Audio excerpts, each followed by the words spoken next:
Pernah tak anda perasan, bahasa-bahasa kasar ni macam makin menjadi-jadi pula kat sekolah. Dulu mungkin kita dengar kat Padang je, tapi sekarang, dah sampai masuk dalam kelas. Sebenarnya ini bukan isu disiplin biasa tau.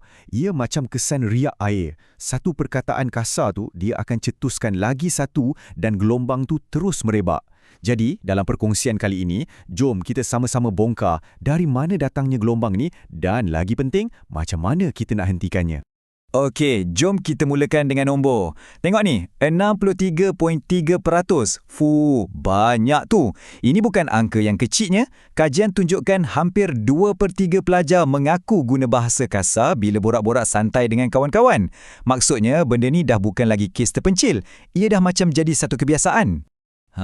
Dan kat sinilah ceritanya jadi lagi menarik. Cuba tengok perbezaan ni. Dalam situasi formal, 83.3% pelajar yang sama tu pandai pula guna bahasa sopan. Jadi, ini bukan sebab diorang tak tahu bezakan yang baik dengan yang buruk. Diorang tahu. Ini semua soal pilihan. Persoalan paling besar sekarang ialah kenapa diorang pilih untuk jadi kasar. Ini membawa kita ke satu idea yang sangat penting. Bahasa tu sebenarnya cerminan diri kita. Setiap perkataan yang kita pilih, sama ada kita sedar atau tak, ia sebenarnya tengah tunjukkan siapa kita, tahap disiplin kita, akhlak kita, malah cara kita kawal emosi. Ia bukan sekadar perkataan tau, ia macam tingkap yang menampakkan jiwa kita. Dan tolong jangan pandang ringan kesan dia. Satu je perkataan kasar tu boleh jadi macam percikan api, boleh mula gaduh, boleh kacau satu bilik darjah, dan paling teruk, boleh rosakkan hubungan antara pelajar dengan pelajar, malah dengan cikgu. Ia macam virus, senyap-senyap merebak dan rosakkan semua benda. Jadi, kat mana biasanya gelombang ni bermula? Selalunya di dalam bilik darjah. Dan kat sinilah peranan cikgu tu jadi sangat-sangat penting.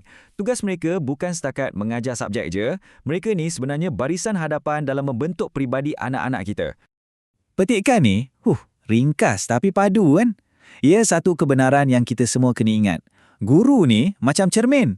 Apa yang keluar dari mulut cikgu, itulah yang akan dipantulkan balik oleh anak murid. Sedar tak sedar, setiap perkataan seorang guru tu sebenarnya bawa satu tanggungjawab yang amat berat. Habis tu, macam mana seorang guru patut bertindak bila berdepan dengan situasi ni? Kuncinya bukan marah-marah, tapi lebih kepada mendidik.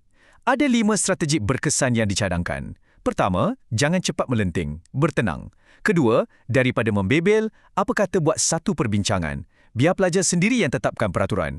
Ketiga, tegaskan dengan baik yang bahasa macam tu tak diterima. Keempat, ajak ibu bapa bekerjasama. Dan akhir sekali, kalau nak ada denda pun, biarlah denda yang membina. Tapi kan, semua strategi tadi tu hanyalah alat. Senjata paling power yang seorang guru ada ialah empati. Cuma bayangkan setiap perkataan kasar tu macam satu pintu yang terkunci. Kalau kita hukum, kita cuma merosakkan mangga tu. Tapi dengan empati, bila kita cuba faham kenapa pelajar tu cakap macam tu, itulah kunci yang boleh buka pintu tu dan bawa perubahan yang kekal. Okey, sekarang jom kita undur sikit dan tengok gambaran yang lebih besar. Dari mana datangnya semua ni? Kenapa pelajar-pelajar ni pilih untuk guna perkataan-perkataan macam tu? Jawapannya, bukan satu punca je. Ia adalah satu ekosistem pengaruh yang sangat kompleks. Punca-punca ni kita boleh bahagikan kepada 2. Pertama, faktor dalaman, maksudnya apa yang ada dalam diri pelajar tu sendiri.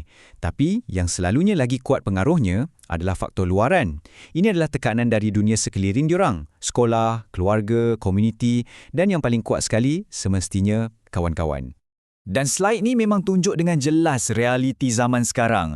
Tekanan tu datang dari mana-mana. Daripada media sosial yang tak bertapis, lepas tu game online dan video yang dah jadikan bahasa kasar ni macam benda biasa. Campur pula dengan tekanan dari kawan-kawan yang nak nampak cool atau tough. Semua inilah yang membentuk cara diorang bercakap setiap hari. Dan sudah tentulah kita tak boleh lupa tentang rumah. Keluarga ni ibarat acuan pertama yang membentuk peribadi dan bahasa seorang anak. Kajian pun sangat jelas pasal ni. Apa yang anak tu dengar kat rumah, itulah yang dia akan bawa dan cakap kat sekolah. Ringkas kan? Jadi, nampak tak? Kalau masalahnya berpunca dari satu ekosistem yang besar, maknanya penyelesaiannya pun mestilah melibatkan semua orang dalam ekosistem tu. Ini bukan kerja cikgu sorang-sorang. Ia perlukan usaha sama dari semua pihak. Tak ada siapa boleh lepas tangan. Kalau di sekolah, fokusnya adalah untuk membina satu budaya kesopanan, bukan setakat menghukum je. Benda ni boleh dibuat melalui langkah-langkah yang proaktif. Contohnya, jadikan senyum, sapa dan salam amalan harian. Selitkan nilai-nilai murni dalam semua subjek, bukan pendidikan moral je. Dan adakan bengkel untuk latih pelajar cara berkomunikasi dengan baik. Dan tanggungjawab ni, ia melimpah keluar dari pagar sekolah. Ibu bapa kena jadi contoh kat rumah. Komuniti dan NGO boleh jalankan kempen kesedaran. Media pun ada peranan besar untuk siarkan kandungan yang positif. Hanya bila semua orang bekerjasama, barulah kita boleh cipta satu gelombang positif untuk lawan balik gelombang negatif ni. Pada akhirnya, semuanya berbalik kepada pepatah yang kita semua dah biasa dengar. Bahasa jiwa bangsa. Ia mengingatkan kita yang isu ni sebenarnya jauh lebih besar. Ini bukan setakat pasal perkataan kasar. Ini soal jati diri kita sebagai sebuah bangsa. Bahasa yang kita pilih hari ini sedang membentuk jiwa generasi akan datang. Jadi inilah rumusan dia.